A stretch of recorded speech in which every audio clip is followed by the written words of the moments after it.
Assalamualaikum warahmatullahi wabarakatuh. Bismillahirrahmanirrahim. Alhamdulillahirabbil alamin. Allahumma shalli wa sallim ala sayyidina Muhammadin. Salatan taghfiru biha dzunub wa tuslihu biha qulub wa tanzilu biha rusub wa talinu biha su'ub wa ala alihi wa sahbihi wa man ilaihi mansub. Subhanaka la ilma 'allamtana innaka antal alimul hakim. Rabbi shrah li sadri wa yassir li amri wahlul 'uqdatam min lisani yafqahu qawli. Amin ya rabbal alamin.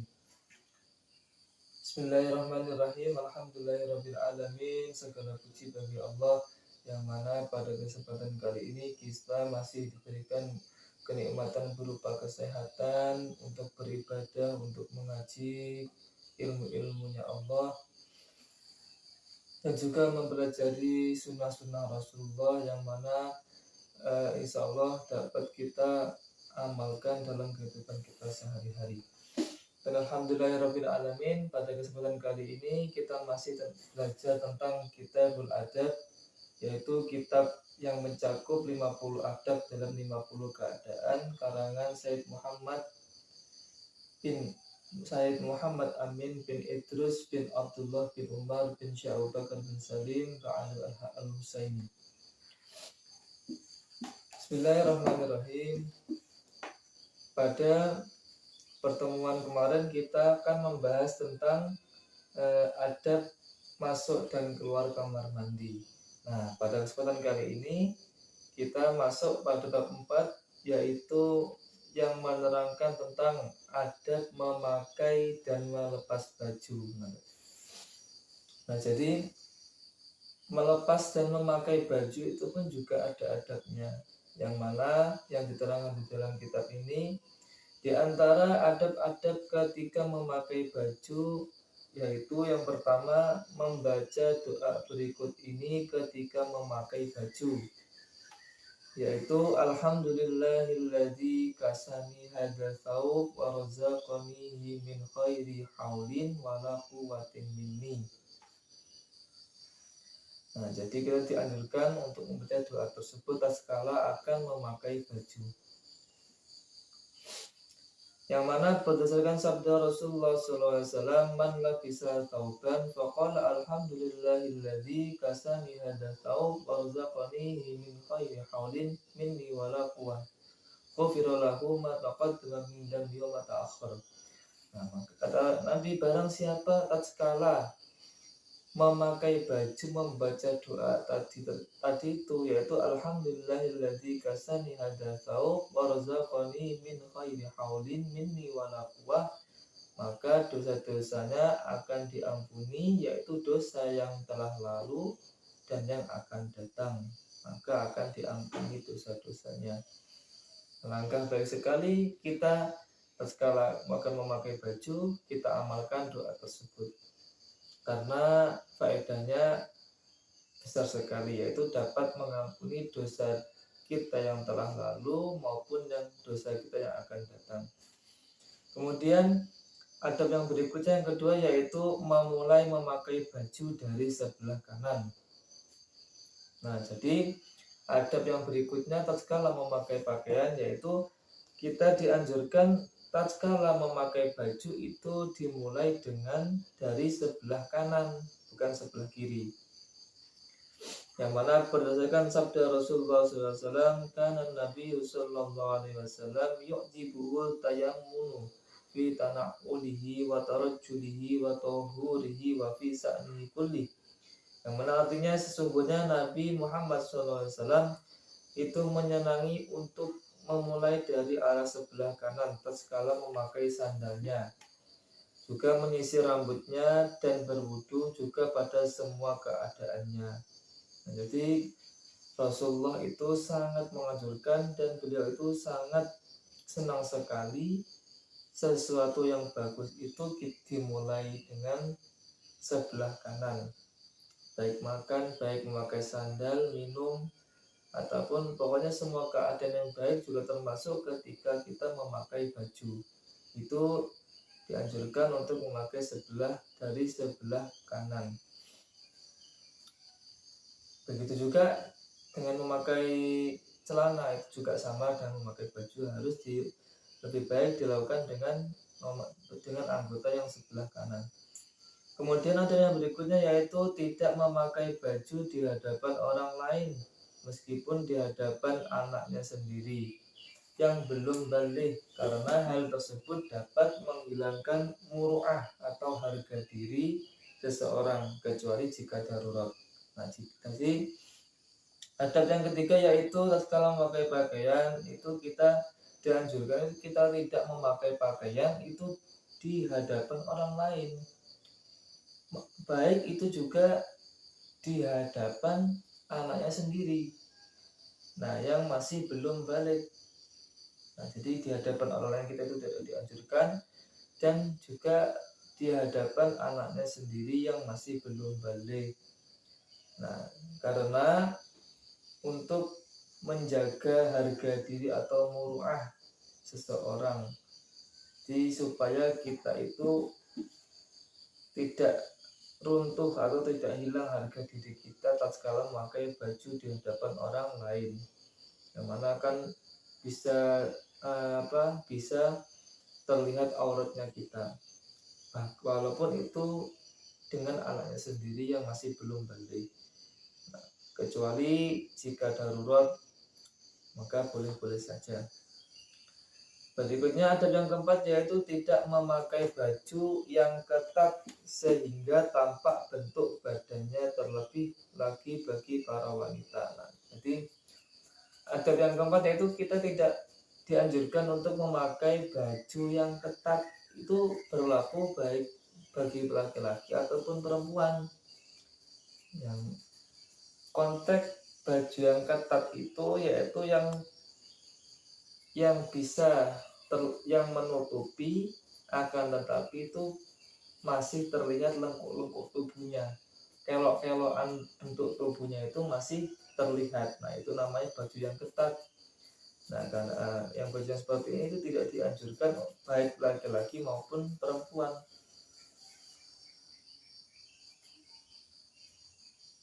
Nah, karena apa? Sama saja tidak menutup aurat secara maksimal, walaupun ia itu memakai baju, yang mana baju tersebut baju yang sangat ketat, yang menampakkan kelok-kelok tubuhnya atau bentuk lekuk tubuhnya, itu tidak dianjurkan untuk dipakai. Kalau zaman sekarang tuh aneh sekali, apalagi ibu-ibu itu terkadang itu beliau tuh memakai kerudung, kepalanya memakai kerudung, akan tetapi memakai baju yang hanya sampai lutut. Nah, itu kan tidak sinkron, tidak menyambung. Yang atasnya berjilbab, yang bawahnya masih terlihat auratnya. Nah, itu di ibu-ibu pada sekarang itu banyak yang seperti itu. Tidak mempraktekkan semua. Jadi yang ditutupi cuma atasnya saja, jilbabnya, tapi bawahnya itu kadang masih memakai baju yang belum menutup aurat atau sampai di dengkul, sampai pada lutut saja. Kemudian berdasarkan sabda Rasulullah SAW, sinfani min ahlin nari lam arahuma qaumun ma'ahum siyatun ka'adzabil baqari yadribuna bihan nas wa nisa'un kasiyatun 'ariyatun mali'atun muminat ru'usuhunna ka'asnamil bukhri ma'ilah la yadkhulna jannah wa la yajidna rihaha wa inna rihaha la yujadu min masirati kadzalika wa kadza. Yang mana artinya Rasulullah pernah bersabda, ada dua jenis dari penduduk neraka yang aku belum pernah melihatnya, yaitu kaum yang membawa cambuk atau cemeti seperti ekor sapi, yang mana mereka itu menggunakannya untuk memukul manusia, dan para wanita yang berpakaian akan tetapi telanjang. Nah, jadi orang yang berpakaian, seorang wanita itu yang berpakaian akan tetapi itu dengan pakaian yang telanjang. Jadi pakaian yang ketat itu juga dikatakan pakaian telanjang karena tidak menutupi tubuhnya. Nah, maka mereka itu berjalan dengan menggoyang-goyangkan pundaknya dan berlenggak-lenggok kepala mereka bagaikan punuk unta yang condong atau disanggul, yang mana mereka tidak akan masuk surga, bahkan tidak akan dapat mencium wanginya surga. Padahal wanginya surga dapat tercium dari jarak perjalanan sekian dan sekian yang sangat jauh. Nah, jadi orang yang seperti tadi itu yaitu seorang wanita atau laki yang memakai pakaian ketat, yang mana itu tidak perlu memakan wanita yang berpakaian akan tetapi telanjang. Nah, itu nanti di akhirat itu nanti dia tidak akan masuk surga. Bahkan seorang tersebut tidak mencium wanginya surga. Yang mana wanginya surga tersebut itu baunya itu bisa dicium dari jarak yang sangat jauh. Itu baunya surga. Tetapi lain dengan orang yang memakai pakaian ketat, yang mana dia itu sama saja berpakaian tetapi telanjang. Nah, itu juga tidak akan masuk surga, bahkan tidak mencium baunya surga, yang mana baunya surga itu bisa tercium dari jarak yang sekian jauh. Kemudian ada yang berikutnya, semoga anak-anak kita sebagai orang tua bisa memberi didikan, memberi ilmu kepada anak-anak kita agar bisa menjaga auratnya, bisa menjaga pakaiannya, karena seorang anak perempuan itu ketika anak tersebut berbuat maksiat, bahkan seorang orang tua ketika lupa untuk mengingatkan anaknya untuk berpakaian yang baik, itu akan dosanya akan kepada orang tuanya juga. Maka ketika seorang anak itu berpakaian yang tidak menutup aurat ataupun berpakaian yang seksi-seksi, nah itu akan orang tuanya itu ketika tidak mengingatkannya kepada anaknya, maka akan terkena juga dosa-dosanya. Nauzubillah min dzalik. Nah, kemudian ada yang berikutnya, yaitu berniatlah solehah ketika akan memakai baju. Nah, jadi ketika memakai pakaian kita itu diniatkan untuk meniatkan dengan niat yang bagus atau niat yang solehah. Seperti untuk mengikuti perintah syariat. Nah, niatkan untuk mengikuti perintah syariat dan jejak Rasulullah, juga untuk dengan sunnah Rasulullah, mengikuti Rasulullah, juga salafus soleh, mengikuti salafus soleh, serta untuk menunjukkan nikmat-nikmat yang telah Allah berikan. Nah, juga dilakukan untuk kita bersyukur atas nikmat Allah yang telah diberikan kepada kita. Ada yang berikutnya, yang keenam, yaitu tidak memakai baju yang tipis sehingga tampak warna kulit. Nah, jadi tidak boleh. Adab yang keenam itu kita tidak boleh atau tidak dilarang untuk memakai baju yang sangat tipis, yang mana kulit kita itu terlihat. Nah, jadi itu transparan, kalau bahasanya itu transparan, itu tidak boleh dipakai. Apalagi seorang wanita yang memakai seperti ini, maka lelaki itu tidak akan berkedip, akan melongo terus melihatnya. Maka seorang wanita tidak boleh memakai baju yang sangat tipis yang bisa tampak warna kulitnya, karena bisa menimbulkan madarat baik kepada dirinya juga kepada lelaki, kepada orang lain, akan menimbulkan dosa. Kemudian adab yang ketujuh, yaitu tidak memakai baju yang berwarna mencolok agar oleh orang lain tidak dijadikan sebagai bahan pembicaraan. Nah, jadi kita itu sebagai manusia yang sederhana, kita itu janganlah memakai busana itu yang mana di tempat tersebut itu tidak ada yang memakai seperti, maksudnya tidak mencolok, yang pada umumnya pada tempat tersebut tidak ada yang menggunakan baju tersebut. Tetapi ketika kita menggunakan warna yang colok, maka itu kita akan menjadi pembicaraan orang lain. Pokoknya kita pintar-pintarlah memilih baju tatkala atau menghadiri undangan atau bagaimana, atau kita menghadiri pernikahan, janganlah memakai baju yang terlalu mencolok. Nah, itu dapat menimbulkan pembicaraan orang lain. Kemudian Adab yang berikutnya yang ke-8 yaitu memakai baju yang berwarna putih. Nah, jadi dianjurkan adabnya lagi kita memakai baju itu yang berwarna putih berdasarkan sabda Rasulullah SAW, "Khairu siyabikumul bayyad falbasuha." Paling baiknya baju kalian adalah baju yang berwarna putih, maka pakailah. Jadi Rasulullah itu mempunyai baju kesukaan. Di antara baju yang paling beliau suka itu baju yang berwarna putih. Itu baju yang waktu itu beliau yang paling suka. Kemudian baju yang warna hijau juga Rasulullah suka. Itu hijau dan putih itu bagus untuk kita pakai karena mendinginkan penglihatan mata. Kemudian kemudian adab yang berikutnya yaitu yang ke-9 tidak memakai baju yang bergambar karena Rasulullah telah melarangnya. Nah, jadi dianjurkan lagi itu kita tidak boleh memakai baju yang bergambar. Bergambar itu maksudnya bergambar yang tidak baik karena Rasulullah telah melarangnya. Berdasarkan hadis an Aisyah radhiyallahu anha qalat dakhala alayya Rasulullah wa fil baiti sitrun mansubun fihi suwarun fa'araftu al-'adaba fi wajhi Rasulullah wa qata'tu faja'altuhu mirfaqatain ay mukhaddatain. Dari Sayyidatuna Aisyah radhiyallahu anha, beliau berkata, Rasulullah itu pernah masuk ke dalam rumahku, dan di dalam rumah terdapat kain penutup yang menggantung, dan di dalamnya terdapat gambar. Maka aku mengetahui terdapat rasa marah pada wajah Rasulullah. Maka aku pun segera memotong kain tersebut dan menjadikannya sebagai dua bantal. Nah, jadi Rasulullah itu juga tidak suka terhadap baju yang bergambar. Apalagi baju bergambar itu tatkala buat untuk sholat.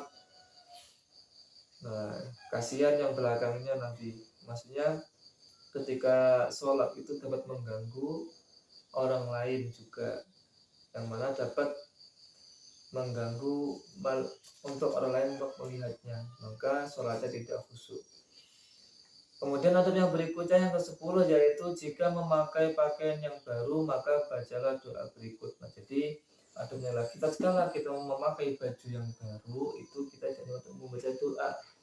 Yang mana doanya sebagai berikut: Alhamdulillahilladzi kasani ma wari bihi aurati fa ta'jammalu bihi fi hayati. Allahumma inni as'aluka khairahu wa khairu ma suni'alah wa a'udzubika min syarrihi wa syarri ma suni'alah. Kita jangan membaca doa tersebut.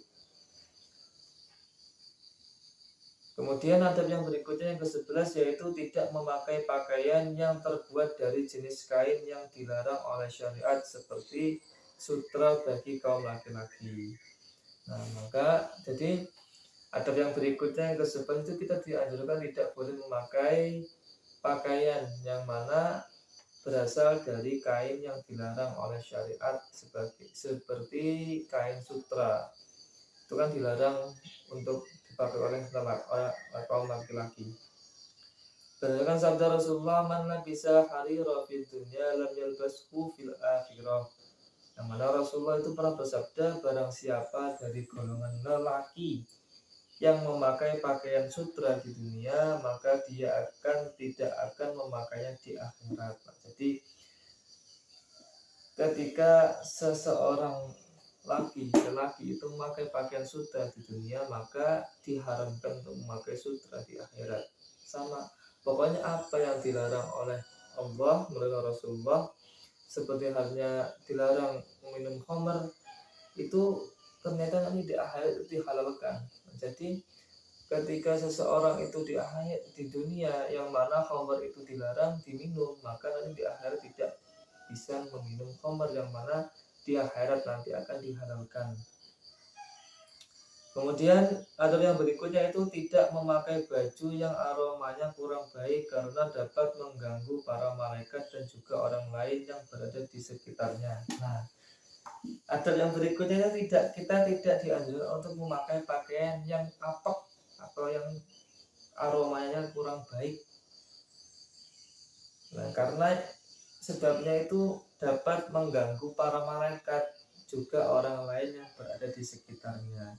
Jadi ketika seseorang itu memakai baju yang apek atau yang tidak wangi atau yang kotor itu bukan hanya bisa mengganggu orang lain yang ada di sekitarnya, tetapi juga malaikat juga terganggu karena malaikat itu mencintai wangi-wangian.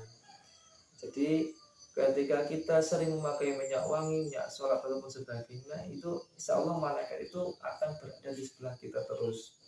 Lain halnya dengan memakai pakaian yang apek yang kurang wangi, maka itu malaikat pun bisa menjauh, apalagi orang lain. Seperti itu. Berdasarkan sabda Rasulullah SAW, innal malaikata ta'adda mimma yata'adda minhu banu Adam. Yang mana artinya Rasulullah pernah bersabda, sesungguhnya para malaikat terganggu dengan aroma yang kurang baik, sebagaimana manusia yang juga terganggu dengan hal tersebut. Nah, jadi manusia dan malaikat itu ternyata juga sangat peka atau sama ketika terganggu dengan aroma yang kurang baik pada baju manusia. Ada yang berikutnya yaitu bagi seorang lelaki maka janganlah memanjangkan bajunya sampai melebihi batas tumit kakinya. Nah, maksudnya itu memakai sarung ataupun memakai jubah itu tidak boleh memanjangkan melebihi batas tumit kakinya, itu tidak boleh. Berdasarkan sabda Rasulullah, innal ladzi yajurru sawbahu minal khuyala la yanzurullahu ilaihi yaumal qiyamah. Sesungguhnya orang yang memanjangkan bajunya untuk bersombong-sombong, niscaya Allah tidak akan memandangnya pada hari kiamat. Nah, maksudnya bagaimana?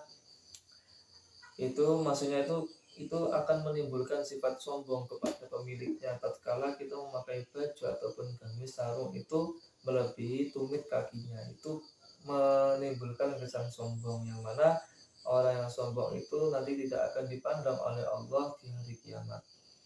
Kemudian ada yang ke-14 yaitu tidak memuji pakaian yang sedang dipakainya dan menghina pakaian orang lain. Nah, kemudian adabnya lagi itu kita tidak boleh memuji pakaian kita sendiri. Wah, bajuku bagus banget, ini bajuku bagus. Nah, itu tidak boleh. Ataupun kita menjelekkan atau menghina pakaian, bajumu itu jelek sekali, bajumu itu sangat aneh. Nah, itu tidak boleh. Jadi kita juga dilarang untuk tidak boleh memuji diri sendiri, bajunya pakaian kita sendiri, juga tidak boleh menghina pakaian orang lain. Nah, kemudian ada yang berikutnya yaitu pakaian kaum laki tidak boleh menyerupai pakaian kaum perempuan. Begitu sebaliknya. Nah, jadi ada yang berikutnya itu tidak boleh kita itu menyerupai pakaiannya sendiri tidak boleh, apalagi tubuhnya kita tidak boleh menyerupai lelaki kepada perempuan ataupun sebaliknya perempuan kepada lelaki. Berdasarkan sabda Rasulullah, la'ana Rasulullah SAW al-mutasyabihina minal rijali bin nisa wal mutasyabihati minal nisa bil rijal. Rasulullah SAW itu melaknat kelompok lelaki yang menyerupai perempuan dan kelompok perempuan yang menyerupai lelaki. Itu Rasulullah melaknatnya. Kemudian adab yang berikutnya yaitu yang ke-16, janganlah memakai pakaian yang menyerupai pakaian orang-orang kafir. Nah, jadi tidak boleh. Adabnya lagi itu tidak boleh memakai pakaian yang mana itu menyerupai pakaiannya orang kafir. Nah, seperti halnya perempuan itu kan banyak yang kalau pakaian orang kafir itu you can see seperti itu, yang pakaiannya itu sampai di atas lutut, dengkul. Nah, itu yang ketat-ketat itu tidak boleh karena itu menyerupai pakaian orang-orang kafir. Demikian sabda Rasulullah, man tasabba biqaumin fa minhum, barang siapa yang menyerupai suatu kaum maka dia termasuk dalam golongan mereka. Nah, karena apa? Kalau kita menyerupai pakaian orang kafir, maka kita juga termasuk orang kafir tersebut. Maka kita dilarang untuk menyerupai pakaian yang serupa dengan orang-orang kafir. Kemudian yang ke-17 yaitu Al-Habib Thaha bin Ali bin Yahya radhiyallahu anhu berkata, jika seseorang tidak sengaja memakai baju yang terbalik, kemudian sebelum dia merubahnya ke posisi yang benar, maka dianjurkan baginya untuk membaca surat Al-Fatihah yang ditujukan kepada Al-Imam Al-Habib Abdullah bin Abi Bakar Al-Idrus. radhiyallahu anhu, karena diriwayatkan bahwa hal ini mujarab terbukti akan mendapatkan uang setelah kajian tersebut. Nah, ternyata dalam kitab ini dijelaskan juga.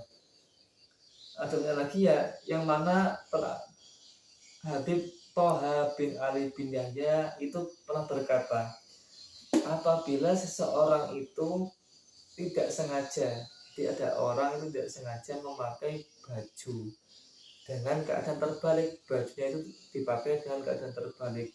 Kemudian ia merubahnya. Nah, kemudian sebelum ia itu merubah ke posisi yang benar, maka dianjurkan baginya itu untuk membaca surah Al-Fatihah terlebih dahulu.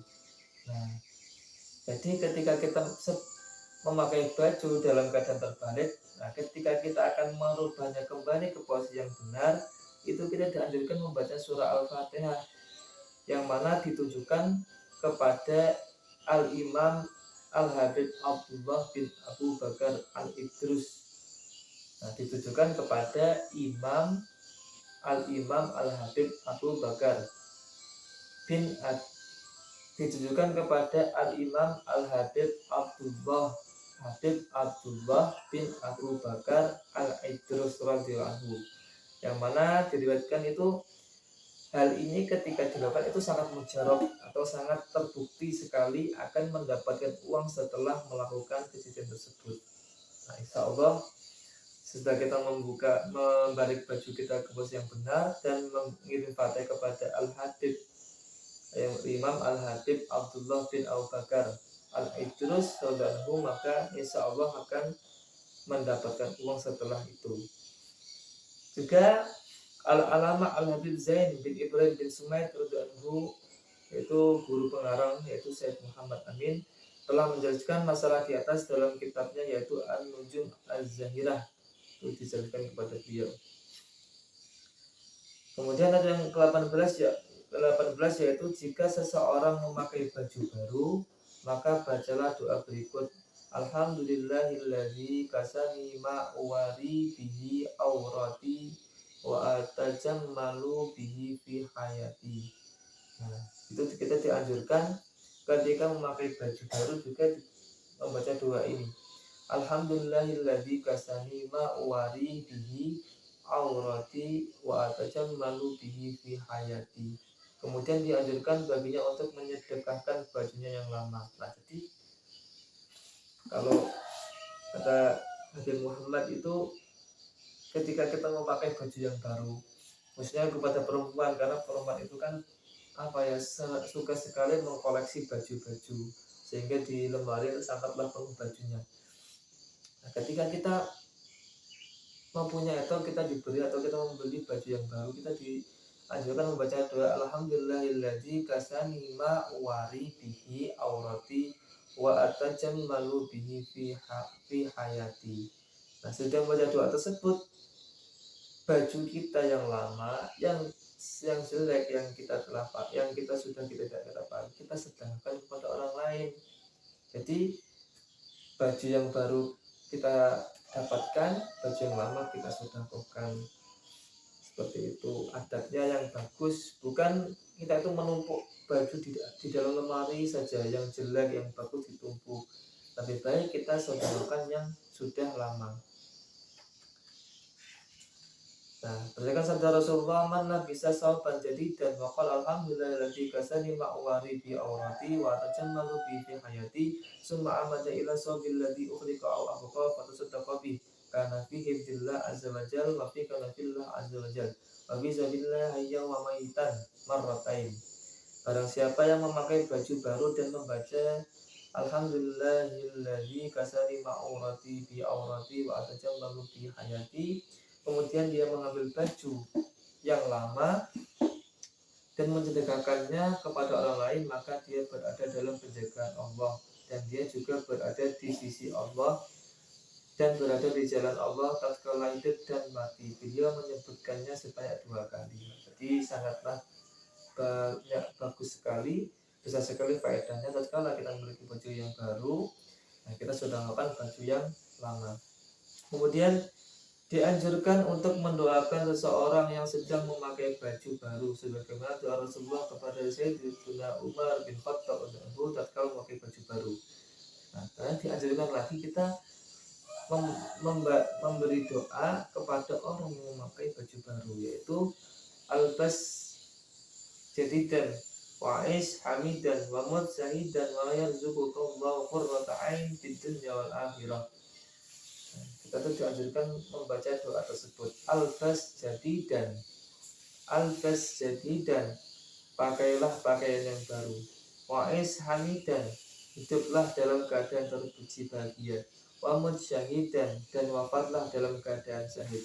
Wa yarzuqukallahu qurrata ain fid dunya wal akhirah. Semoga Allah memberimu kenikmatan di dunia maupun di akhirat. Nah, kita dianjurkan memberi doa kepada orang yang memakai baju baru dengan doa yang baik, bukan dengan doa yang jelek. Kemudian ada yang 19, yaitu dianjurkan untuk memiliki pakaian yang khusus saat menghadiri sholat Jumat, yaitu yang berwarna putih dan bersih. Nah, adab yang terakhir yang 19, yaitu kita itu dianjurkan untuk memiliki satu baju ataupun baju khusus yang kita pakai tatkala menghadiri sholat Jumat. Nah, yaitu yang disunahkan itu memakai baju yang putih dan yang bersih. Itu dianjurkan sekali memiliki baju khusus ketika menghadiri sholat Jumat, bukan sama semua baju warna hitam, warna merah. Yang mana sabda Rasulullah, wa kana sallallahu alaihi wasallam lahu saubani li jumu'atihi khoswatan siwa yasiyar bihi fi khairi jumu'ah. Yang mana beliau bersabda memiliki dua, yang mana beliau Rasulullah itu memiliki dua baju khusus untuk sholat Jumatnya selain bajunya yang dipakai selain hari Jumat. Maka Rasulullah pun juga ada baju khusus untuk digunakan tatkala hari Jumat saja. Nah, alhamdulillah kita sudah selesai belajar bersama, yaitu mengaji tentang adab kita memakai pakaian. Nah, untuk pertemuan berikutnya kita masuk pada bab, yaitu adab ketika melepas pakaian ataupun baju. Dan alhamdulillah semoga kita semua dapat mengamalkan apa yang kita kaji bersama, apa yang kita pelajari bersama. Semoga Allah selalu memberikan rahmat, memberikan taufik kepada kita, kekuatan kepada kita untuk mengamalkan apa yang telah kita pelajari, apa yang kita telah mutalaah bersama. Semoga memberi manfaat kepada saya khususnya, juga kepada kalian semua. Dan sekian, kurang lebihnya mohon maaf. Wal afu minkum. Wassalamualaikum warahmatullahi wabarakatuh.